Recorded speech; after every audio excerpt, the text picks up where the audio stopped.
2020 সালে সারা পৃথিবীকে প্রায় থমকে দিয়েছিল একটি অসুখ, কিন্তু সেই অসুখ শুধু যে শারীরিকভাবেই মানবজাতিকে আঘাত হেনেছিল তা কিন্তু নয়, মানসিক দিক থেকেও কিন্তু সে চরম আঘাত হেনেছিল।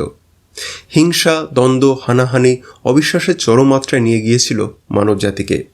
কিন্তু তারপরেও মানব সমাজ যে শেষ হয়ে যায়নি, তার মূলেও রয়েছে মানবজাতির সঠিক মূল্যবোধ। এবারে আপনাদের মনে হতে পারে যে আজকে কেন আমি নিকট অতীতের সেই ভয়াবহ দিনগুলির স্মৃতিচারণা করছি। তার কারণ আজকে যে বইটির বিষয় নিয়ে আলোচনা করতে চলেছি তার বিষয়বস্তুই কিন্তু এই টপিককে ঘিরে। কথা বলছি গ্রন্থকীট পাবলিকেশন থেকে প্রকাশিত হওয়া সুলেখক শান্তনুদের লেখা নতুন একটি সামাজিক কাহিনী পৃথিবীর গভীর অসুখ নিয়ে। কেমন হয়েছে এই কাহিনী সেটা বলার আগে কাহিনীর সারমর্ম ছোট্ট করে আপনাদের সামনে একটু বলে নিই।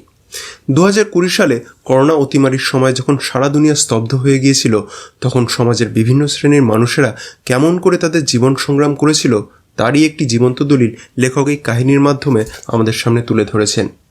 এবার এই কাহিনী পড়তে কেমন লেগেছে আমার সেটা বলতে গিয়ে শুরুতেই আমি এর পজিটিভ দিকগুলো আপনাদের সামনে তুলে ধরতে চাই। কাহিনীর প্রথম পজিটিভ পয়েন্ট অতি অবশ্যই গল্পের প্রেক্ষাপট। সেই অতিমারির সময় যে প্রেক্ষাপট লেখক আমাদের সামনে তুলে ধরেছেন তা পড়তে গিয়ে বারবার মনে হয় যেন সেই সময় ফিরে যাচ্ছি।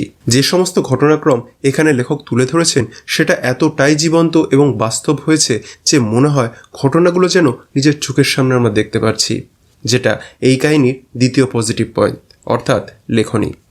সত্যি বলতে আমি এর আগে কখনো ওনার কোনো লেখা পড়েছিলাম না, তাই আমার খুব একটা এক্সপেকটেশনও ছিল না। ফলে এরকম একটি লেখনী পড়ে মনের ভেতর যে অনাবিল আনন্দ ফিল করেছি তা হয়তো ভাষায় প্রকাশ একটু অসম্ভব। যাই হোক, এবারে আসি এর পরবর্তী পজিটিভ পয়েন্ট, সেটা হলো এর ওয়ার্ল্ড বিল্ডিং। এত সুন্দর করে লেখক যে সেটা তৈরি করেছেন যে সেই জগতে ঢুকতে পাঠক হিসেবে খুব একটা আমার সময় লাগেনি, এবং তার সাথে সাথে যে সমস্ত ক্যারেক্টার রয়েছে প্রথমে মনে হতে পারে যে এক একটা ক্যারেক্টারের সাথে আগের চ্যাপ্টারের কোনো সম্পর্ক নেই, কিন্তু কাহিনী যতই এগোতে থাকে ততই সেই সব চরিত্রগুলোর মধ্যেকার সূক্ষ্ম সম্পর্কগুলো সামনে আসতে থাকে। কোনোটা আসে প্রত্যক্ষভাবে, আবার কোনোটা আসে পরোক্ষভাবে। ফলে এই কাহিনীর চরিত্র গঠনগুলিও এই কাহিনীর জন্য একটি প্লাস পয়েন্ট। এছাড়া চরিত্রগুলোর ভেতরের মনস্তত্ত্বগুলো নিয়ে লেখক ভারী সুন্দর লিখেছেন, যে কখনো কোনো ক্যারেক্টারের ঘটনা প্রবাহ পড়তে গিয়ে মনে হয় যে আমিও হয়তো এরকমই ভাবি। এর ফলে কোনো ক্যারেক্টারই একদম ভালো বা খারাপ বলা যায় না, পরিস্থিতি অনুযায়ী তারা রিয়্যাক্ট করেছে।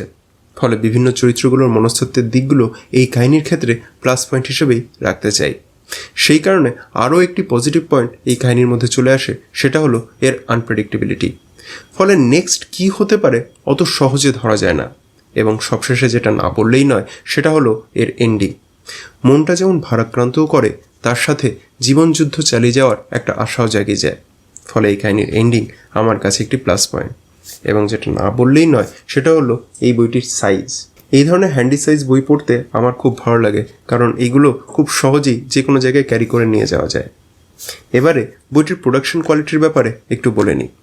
বইটি প্রকাশিত হয়েছে গ্রন্থকীট পাবলিকেশন থেকে। বইটিতে মোট 244টি পেজ রয়েছে। বইটির মুদ্রিত মূল্য রয়েছে 350 টাকা। বইটি সফট কভারে প্রকাশিত হয়েছে এবং এর কোয়ালিটি আমার ভালোই লেগেছে। এছাড়া পেজ কোয়ালিটি এবং প্রিন্টিং কোয়ালিটি আমার বেশ ভালোই লেগেছে। বইতে মাঝে সাঝে মুদ্রণ প্রমাদ আমার নজরে এসেছে ঠিকই, যেটা পড়তে গিয়ে আমার খুব একটা অসুবিধা হয়নি, তবে পরবর্তী এডিশনে সেগুলো কারেকশন করে নিলে ভালো হয়। ফন্ট সাইজ খুব বড়ও লাগেনি, আবার ছোটও লাগেনি। যে ধরনের ফন্ট সাইজ এখানে ইউজ করা হয়েছে তা পড়তে আমার কোনো সমস্যা মনে হয়নি। এবারে নেক্সট যেটা বলার সেটা হলো প্রচ্ছদ নিয়ে। বইটি প্রচ্ছদ করেছেন লেখক নিজেই। ওনার করা এই প্রচ্ছদ আমার ঠিকঠাক লেগেছে, অনেকটা অ্যাবস্ট্রাক্ট ধরনের, কিন্তু বইয়ের ভেতরে কোনো অলঙ্করণ নেই। সেটা থাকলে আর একটু ভালো হতো বলে আমার মনে হয়েছে। এবার আসি বইটির নেগেটিভ দিকে। সত্যি বলতে কাহিনীর সেরকম কোনো নেগেটিভ দিক আমার অন্তত নজরে আসেনি। এবার উপসংহারে আসা যায়। শান্তনুবাবু তার লেখনী পৃথিবীর গভীর অসুখের মাধ্যমে সামাজিকতার যে সমস্ত দিক তুলে ধরেছেন সেটা পড়তে গিয়ে বারবার এটাই মনে হয়েছে যে মানব জীবন সত্যি কত অনিশ্চিত। আমরা ভাবি এক, হয় আরে, যেই কারণে লেখাটি সামাজিক হয়ে একটি সুন্দর থ্রিল প্রোভাইড করতে সক্ষম হয়েছে।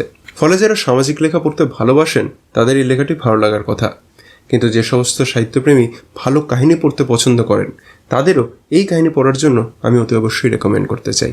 তো বন্ধুরা, এই ছিল আজকের পাঠ্য প্রতিক্রিয়া। আপনি যদি অলরেডি বইটি পড়ে থাকেন তাহলে আপনার কেমন লেগেছে কমেন্ট করে জানাবেন। আর আমার এই কাজ যদি ভালো লেগে থাকে তাহলে ভিডিওটি লাইক করার এবং কমেন্ট করার, শেয়ার করার এবং সম্ভব হলে হাইপ করার অনুরোধ রইল। আর হ্যাঁ, আমার চ্যানেলে যদি নতুন এসে থাকেন আর আমার কাজ দেখে যোগ্য বলে মনে হয় তাহলে আমার চ্যানেল বিএম বুক রিভিউ সাবস্ক্রাইব করে আমায় সাপোর্ট করার অনুরোধ রইল। দেখা হবে পরবর্তী ভিডিওতে। সকলে ভালো থাকবেন, সুস্থ থাকবেন।